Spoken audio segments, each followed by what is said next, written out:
Добър ден, аз съм Петър Тенев с поредния си трик. Тъй като камерата ми се развали, имам нов оператор с камера, Тодор Николов. И сега започваме към трика. Директно ще премина към инструкциите. Това са две тестета. Зрителят избира едно тесте. Например, кое ще избере? Което и да е. Това тесте избира.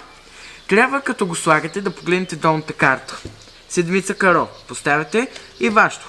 Вие си избирате една карта, например шестица пика, без значение каква е картата. И ги поставяте така. Той трябва да прави същото. Избира неговата шестица каро. Поставя това. Цепите вие, цепи и той. Поставя неговата карта шестица каро тук.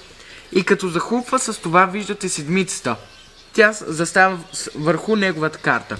Поставяте вашата. И така. Сега си разменяте тестетата. И той взима вашето и се изважда неговата карта, а вие вадите от неговото тесте картата, която е преди седмицата каро. Само да открия. Да, ето, шестица каро. И той изважда също шестица каро от тук. Сега само да е... Да, шестица каро я отделя. И му разказвате как един човек може да я свържи телепатично с друг. И обръщате картите. Излиза, че вие сте избрали същата карта като неговата.